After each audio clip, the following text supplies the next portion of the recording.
Imagine a power so secret, so forbidden that even speaking its name invites fear.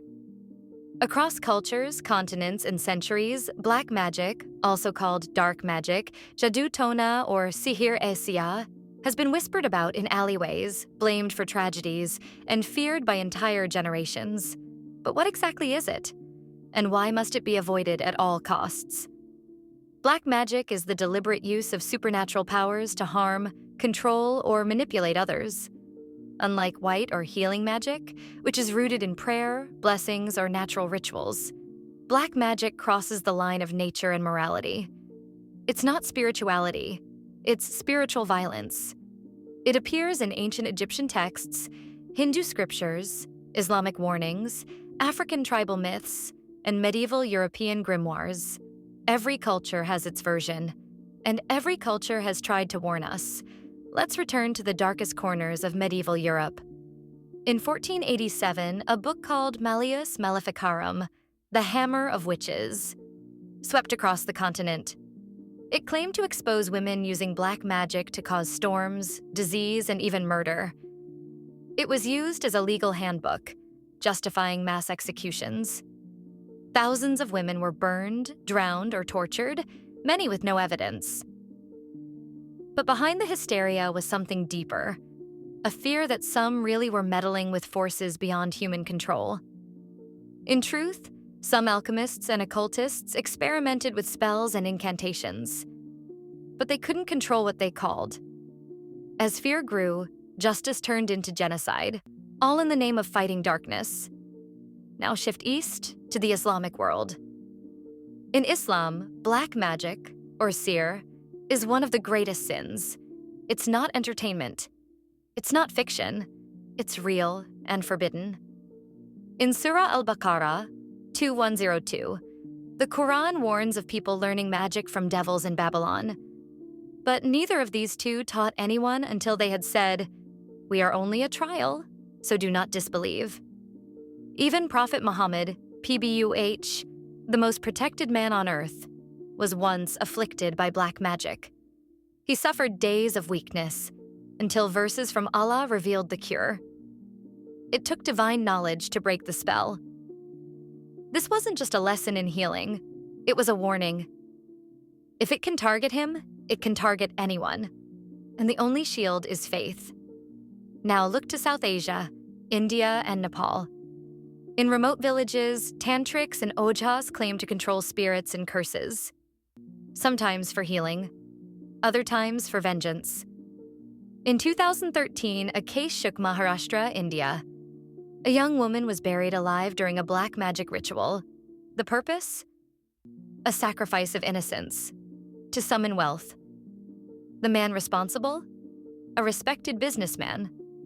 Behind closed doors, even the successful hide their darkness. And then there's Bangladesh, where stories linger like shadows. In the village of Barguna, there's a well. Locals say its walls are carved with ancient spells, incantations in a forgotten language. Anyone who enters hears whispers, some faint. One man claimed he lost his voice for weeks. Doctors found no physical reason. Others refused to even speak of it, fearing they'll be cursed. Is it truth or fear given form? Asia's not alone. In parts of Africa, black magic has another name, Ndoki. It's feared across the Congo. But the victims aren't sorcerers, they're children. Thousands have been accused of witchcraft. Some exorcised, some beaten, some abandoned. In 2010, UNICEF documented over 100 cases of child abuse in the DRC alone, all linked to black magic beliefs. Imagine being 6 years old and told you're cursed, that your dreams are dangerous, that your own parents must purify you with fire or blood. The horror isn't just in rituals, it's in belief. When belief justifies the unthinkable. Even in the West, black magic hasn't disappeared. It's just gone corporate. In 2016, a British woman paid over £30,000 to a self-proclaimed curse remover. She believed her infertility was caused by black magic. She was told to sacrifice animals, wear blood-soaked cloths, and isolate from loved ones. Another man lost his job, convinced an enemy had cursed him. He spent thousands trying to undo it. By the time they realized it was fraud, their mental health and finances were shattered. This is the modern curse. Not the spell, but the fear. It convinces people they're cursed, that their suffering isn't fate or illness, but sabotage. And fear? It sells. Faith traditions worldwide warn us of this danger. In Christianity, the Bible condemns sorcery in Deuteronomy 18:10. Let no one be found among you who practices divination or engages in witchcraft. In Hinduism, Black Tantra is forbidden in scriptures like the Atharva Veda, which warns of karmic consequences. In Buddhism, intent matters. Using spiritual power for harm creates immense negative karma. And in all traditions, one truth echoes. When you open doors to darkness, you can't control what walks through. So the question isn't just whether black magic is real. It's whether the belief itself, the rituals, the fear, the obsession, can destroy us from within.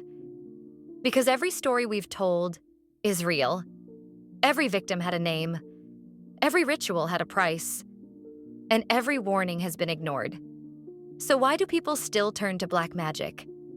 Because of desperation, revenge, jealousy, or the illusion of control. A heartbroken lover might pay to break a couple. A greedy relative might use a spell to steal inheritance.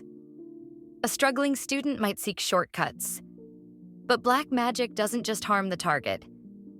It corrupts the soul of the sender. In every culture, it's said that those who use black magic never escape its consequences. Their lives may fall apart slowly. They may see success at first, but peace vanishes. Illness follows. Loneliness creeps in. The very darkness they summoned becomes their prison. Let's talk solutions. What if you believe you've been targeted? In Islam, reciting Ayat al-Kursi, Surah al-Falaq, and Surah an-Nas daily. In Christianity, prayer, holy water, spiritual counseling. In Hinduism, mantras, temple rituals, and the presence of positive energy. But most importantly, faith, cleanliness, forgiveness, and staying away from people who deal in the dark. Let's end with a reminder. The most powerful magic is not in curses or rituals, it's in hope. It's in the decision to live clean, to protect, not to harm, to forgive, not to curse. Every religion, every wise culture has tried to tell us the same thing. Black magic is real. But so is karma. So is God. So is justice. So once again, if someone hurts you, walk away. Heal. But never try to hurt back through the shadows. Because once you step into darkness, it rarely lets you walk out. Let us remember, the greatest power lies not in casting shadows, but in bringing light. And if this story opened your eyes, then don't walk away in silence. Like this video, follow for more truths and subscribe to stay in the light. Your click might just protect someone from choosing the wrong path.